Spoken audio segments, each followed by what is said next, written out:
mga kapurmans, gagawa tayo ng ating trichoderma na dextrose broth, no? Ang gagamitin nating materials, ipapakita ko sa inyo mamaya. No, by the way, disclaimer lang, now this is my first time culturing trichoderma. Ang dumi ng mukha ko, oh, di ba?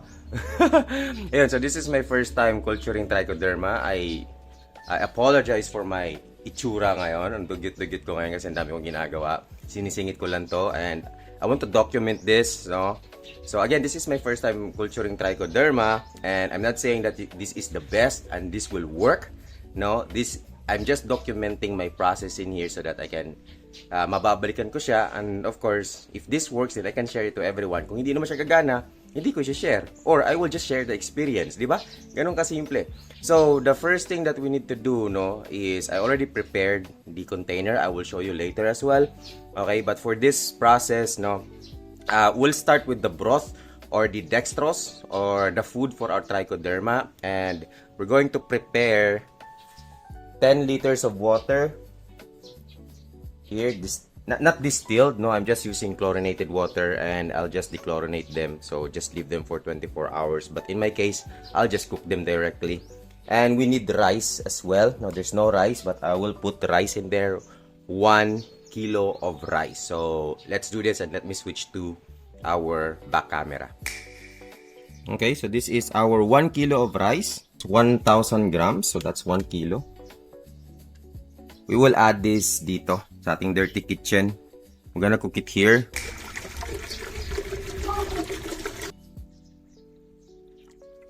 So, hindi kasya.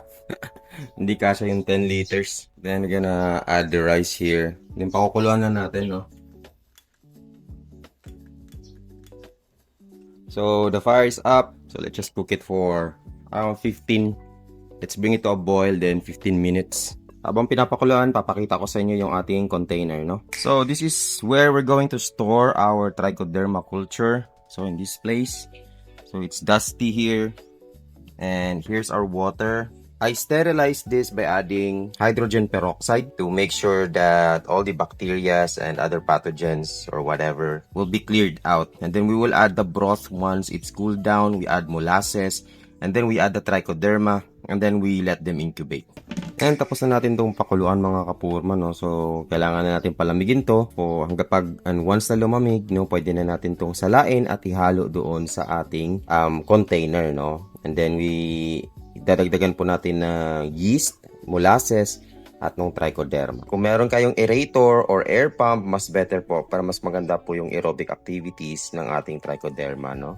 So kailangan din siya salain. Now, ito yung pinaka-tedious sa lahat ang pagsala, no? So kung kaya niyo pong gamitin patatas na lang, mas better po patatas na lang. Ang dali pong salain ng patatas. Pero ito po, malapot po kasi, no? At ang kailangan po kasi natin ito is yung sabaw niya, no? Ito. Kailangan po natin tong salain. So, dito ko po siya sinasala, no?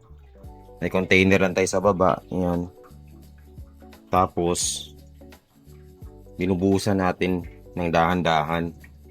Tapos, nilalagyan ko rin po siya ng tubig, no? Para, mahugasan, no? Ayan, yung lugaw po. So, ayan, tapusin ko lang po ito, no? So, here's our final broth. We already strained the rice, so there's still some. But it's very hard to strain this. So, for easier process, you can use potatoes. But I'm using rice because potatoes are expensive. It's 140 plus per kilo, and this is just what, 60 plus. But next time I'm gonna use potatoes. So we're gonna mix it there. Okay, so ito na yung mga materialis natin. Meron tayo ditong 10 liters of rice broth, no, or yung lugaw pero sinala natin, mga kapurman. Ito yung magiging dextrose natin. Meron tayong 2 kilo ng ating molasses, no. Tinimbang ko po ito. Ito sobra po sa 1 kilo, no? Ito naman 1 kilo. So sobra po ito unti ng 200 grams, no? So yun. Ihahalo na po natin to and then i-mix natin mabuti doon sa ating solution or doon sa ating container, and then saka natin ilalagay yung 10 grams ng trichoderma natin, mga kapurman.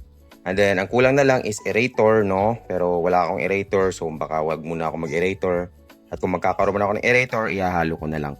Siguro ilalagay ko po muna tong broth, ilalagay ko ito, no? And then po, lalagyan ko po ulit ng hydrogen peroxide, no? Para po ma-sterilize po itong combination na to bago ko po ilagay yung yeast, no? Kasi fungus din po ito, baka po kasi mamatay din to sa sa hydrogen peroxide, no? So, last ko na to ilagay, no? So, sa susunod ko na po ilalagay ito.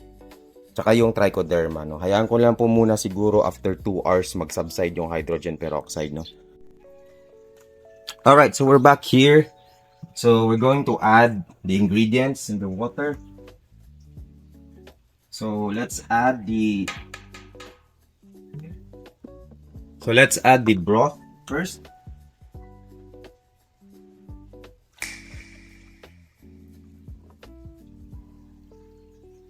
Okay, then mix it well.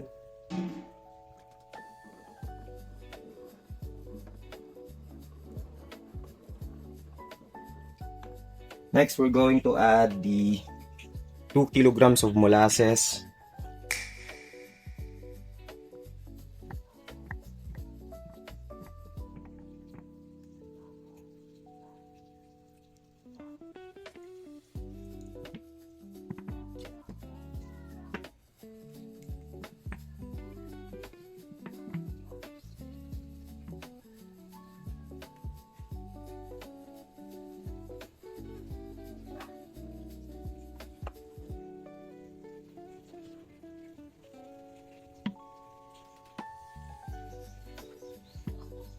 Okay, I think that's enough.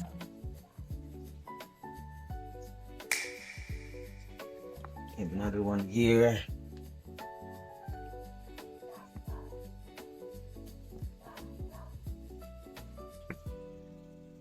Mix.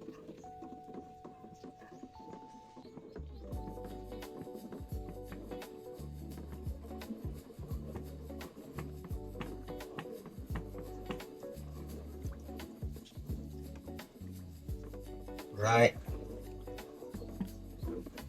And then we're going to add hydrogen peroxide. Now this is just to sterilize it because we need to sterilize this before adding the fungus or the fungi, the trichoderma, the yeast. I added like 2, but the first one that I actually placed in here was just like few mLs left. Make sure that the molasses is properly mixed with the solution or with this biome or whatever you want to call it.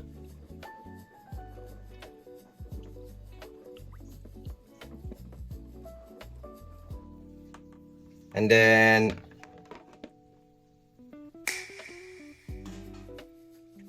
right. And then later in the afternoon, we will put the trichoderma and the yeast.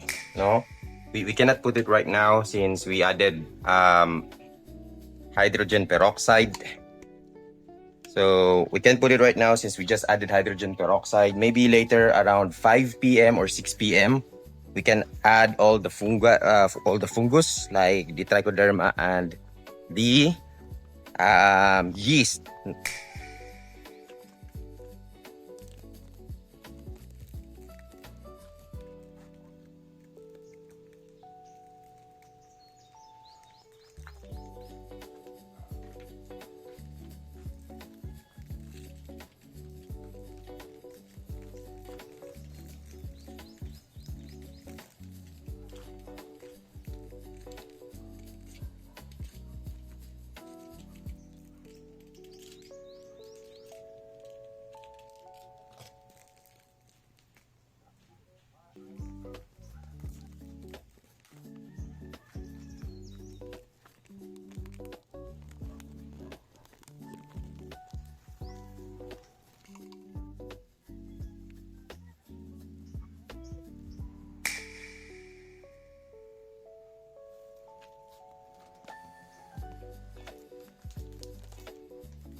kahit sa galawan. Lagyan natin ng tanim ang iyong bakuran. Let's sugas pipino o ano man yan, tara silipin natin, baka pwedeng ating setapan.